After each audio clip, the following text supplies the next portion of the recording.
Assalamualaikum warahmatullahi wabarakatuh, sahabat kalian yang dirahmati Allah. Menkyu Sri tak tahu Mahfud MD dapat dari mana data 300 triliun rupiah itu.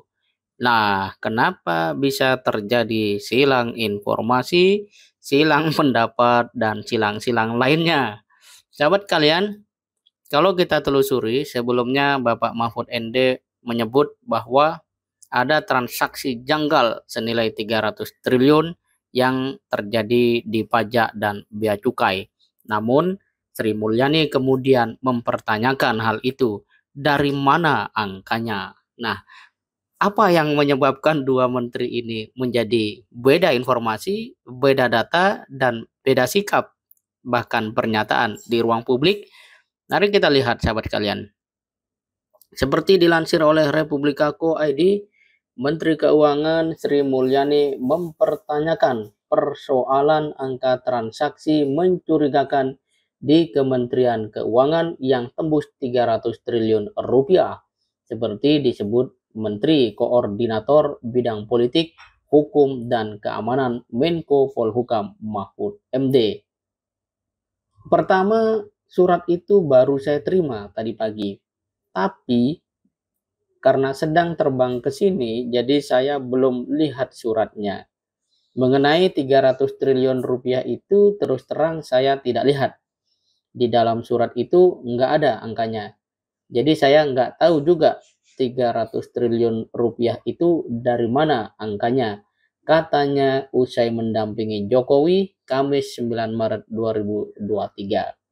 Selain itu, Sri Mulyani mengatakan dirinya akan berkoordinasi lebih lanjut terkait kejelasan aliran dana tersebut dengan Menko Polhukam Mahfud MD dan Kepala PPATK Ivan Yustiavandana.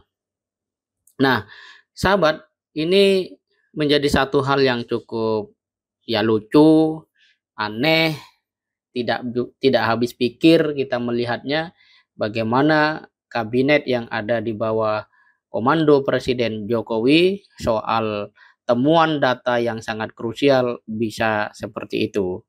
Pertanyaannya adalah mengapa bisa berbeda, ya? Satu menegaskan, satu mempertanyakan.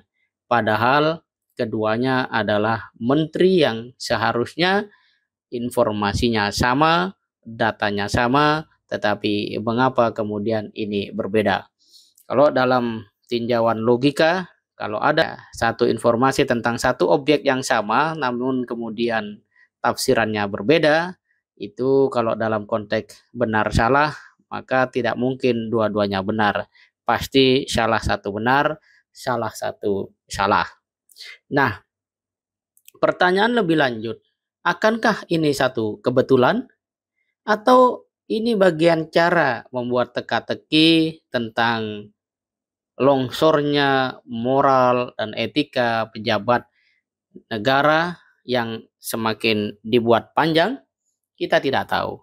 Yang pasti ini menunjukkan kalau dalam tinjauan kinerja ada problem. Bagaimana mungkin sebuah kementerian yang menteri lain bisa melihat dengan terang apa yang terjadi pada kementerian itu, sementara kementeriannya sendiri yang bersangkutan justru tidak melihat. Ini tentu satu hal yang tidak lucu, sangat aneh, dan tentu saja tidak lazim. Namun, seperti kita ketahui belakangan, apa sih yang tidak lazim, ya? Apa sih yang tidak aneh yang kemudian terus-menerus digaungkan? Dan kalau publik ini lengah atau kejeliannya menjadi turun, boleh jadi ini akan menjadi satu hal yang diterima oleh masyarakat sebagai bagian dari realitas kehidupan. Kalau dalam bahasanya Anies Baswedan itu, kalau mau masuk politik, ya Anda harus menjadi orang bermasalah. Karena kalau orang bermasalah masuk politik, itu dianggap wajar.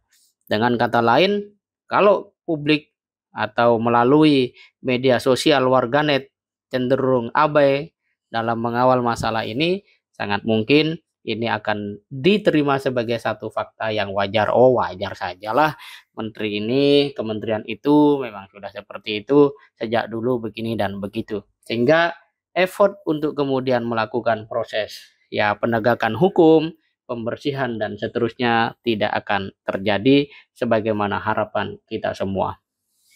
Lebih jauh sahabat kalian, kita bisa melihat bahwa fakta ini menunjukkan soliditas ya ataupun solidaritas dari tim kabinet yang dikomandoi oleh Presiden Jokowi dalam situasi yang tidak baik-baik saja. Boleh jadi masing-masing menteri sudah bekerja, berjalan, atau berpikir sesuai kemauannya sendiri. Tidak ada lagi sinkronisasi yang saling menguatkan, saling meneguhkan, dan kalau kita lihat apa yang dilempar oleh Mahfud MD kemudian disanggah atau dipertanyakan oleh Sri Mulyani menunjukkan bahwa kabinet sedang dalam kondisi yang penting untuk segera dikonsolidasikan. Namun, mungkinkah masalah ini akan terang benderang hanya dengan lempar statement? Saya pikir langkah tegas Presiden sangat penting. Kalau memang diperlukan, ya langkah paling serius, paling puncak, ya segera diganti Menteri Keuangannya. Kemudian Mahfud MD dapat mendorong agar proses-proses hukum dapat berjalan dengan baik. Itu kalau mau mengambil satu putusan yang paling fundamental agar trust masyarakat tidak terus-menerus turun terhadap kinerja pemerintahan. Tetapi kalau ini tidak menjadi sebuah pilihan dan para menteri dibiarkan saling melemparkan kalimat, maka substansi masalah tidak pernah terpecahkan. Pada saat yang sama, masyarakat terus-menerus tergerus kepercayaannya kepada pemerintah. Dan bagi Presiden, ini tentu bukan sebuah pilihan biasa, namun disinilah kepemimpinan leadership seorang Presiden Jokowi menjadi salah satu pembuktian yang bisa dipertaruhkan untuk kebaikan umat, bangsa, dan negara. Semoga bermanfaat. Assalamualaikum warahmatullahi wabarakatuh.